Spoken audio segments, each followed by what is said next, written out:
glad you're here. This is the headquarters of the Nightingales, cut into the mountainside by the first of our kind. We've come to seek the edge we need to defeat Mercer Frey.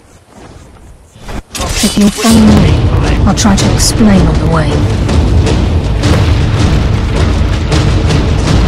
This way.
So this is He's just ahead. Hall. Please. I always want to join the guild, but I never believed it existed.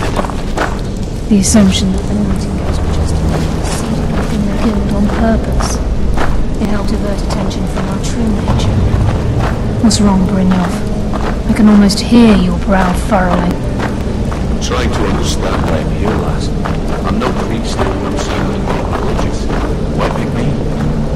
This isn't about religion, Brynjolf. It's business.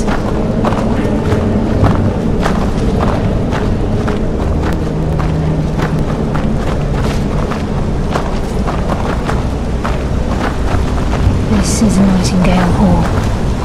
You're the first of the uninitiated to set foot inside in over a century. Set the armory to don your Nightingale armor. We can begin the oath.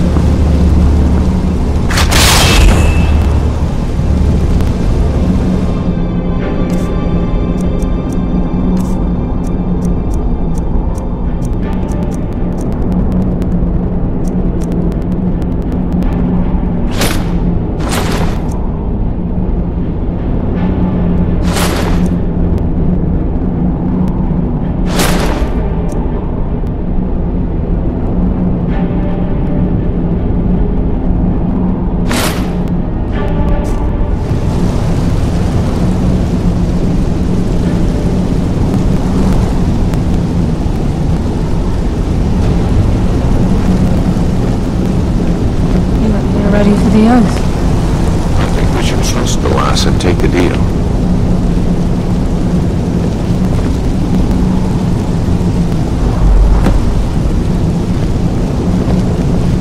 You appear ready for the oath.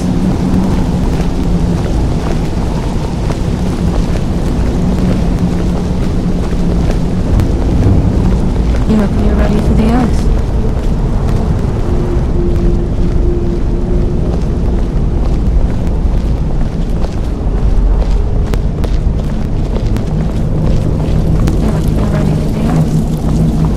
Okay, lass. We've got these get-ups on. Now what?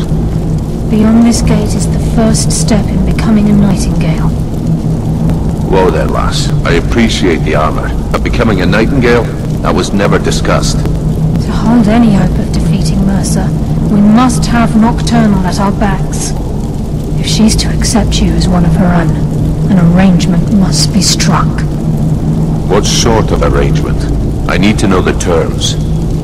The terms are quite simple, Brynjolf. Nocturnal will allow you to become a Nightingale and use your abilities for whatever you wish. And in return, both in life and in death, you must serve as a guardian of the Twilight Sepulchre. Aye, there's always a catch. But at this point, I suppose there isn't much to lose. If it means the end of Mercer Frey, you can count me in. What about you? Are you ready to transact the oath with Nocturnal? Good. After I open the gate, please stand on the western circle. Mercer's still out there. Let's get this show on the road. We'll speak when the oath is complete.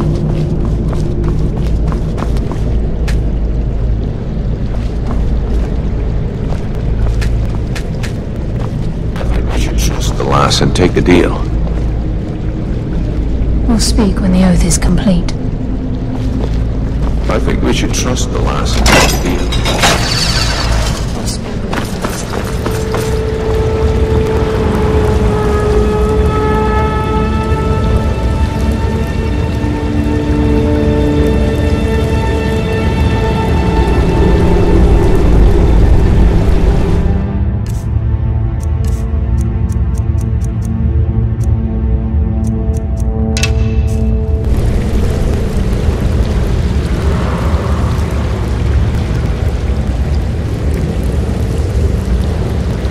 Call upon you, Lady Nocturnal, Queen of Murk, and Empress of Shan. Hear my voice! Carlisle. I was wondering when I'd hear from you again. Lose something, did we? My lady, I've come before you to throw myself upon your mercy, and to accept responsibility for my failure. You're already mine, Carlisle. Your terms were struck long ago. What could you possibly offer me now? I have two others that wish to transact the oath, to serve you both in life and in death. You surprise me, Carlisle. This offer is definitely weighted in my favor. My appetite for Mercer's demise exceeds my craving for wealth, Grace. Revenge. How interesting. Very well. The conditions are acceptable. You may proceed. Lady Nocturnal, we accept your terms. We dedicate ourselves to you as both your avengers and your sentinels. We will honor our agreement in this life and the next, until the conditions have been met. Very well. I name your initiates Nightingale, and I restore your status to the same, Carlisle. And in the future, I'd suggest you refrain from disappointing me again.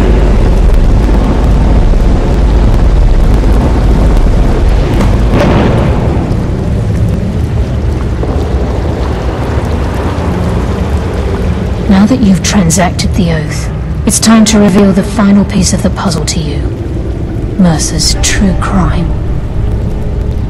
Mercer was able to unlock the Guild's vault without two keys because of what he stole from the Twilight Sepulchre, the skeleton key. By doing this, he's compromised our ties to Nocturnal, and in essence, caused our luck to run dry. Well, Yes, but the key isn't only restricted to physical barriers. All of us possess untapped abilities, the potential to wield great power securely sealed within our minds. Once you realize the key can access these traits, the potential becomes limitless. Although it would benefit the guild more than you can imagine, in the end it would do more harm than good. If the key isn't returned to its lock in the Twilight Sepulchre, things will never be the same for the guild.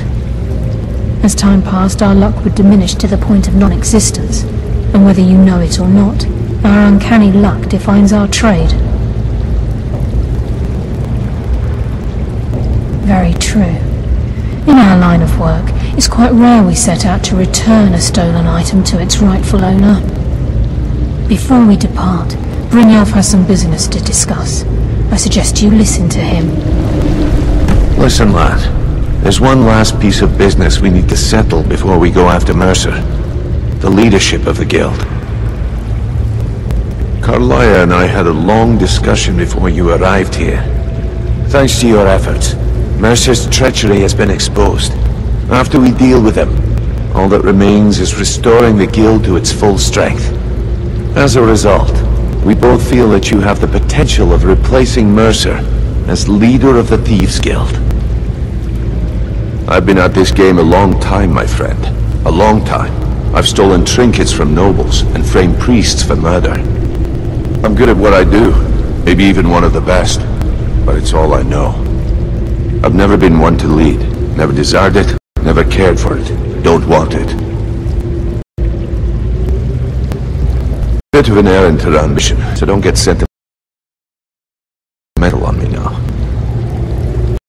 Then it's decided, when this all builds contacts assure me that we find our footing in Skyrim. We'll handle the details. Till then, we have quite the task ahead. I've been poring over the plans you brought us, and I'm convinced the eyes of the Falmer are in the dwarven ruins at Erkenthand. Carlia and I will meet you there. Prepare yourself, lad. This will be a fight to remember. If you would have asked me that yesterday, I'd have said no. But now I think our chances have improved. Look, call me crazy if you like, but I trust Carlia. I don't think she'd lead us down a suicidal path. Besides, I'd rather die with some of Mercer's blood on my blade than spend the rest of my life regretting that I ran the other way. Until next we meet, lad.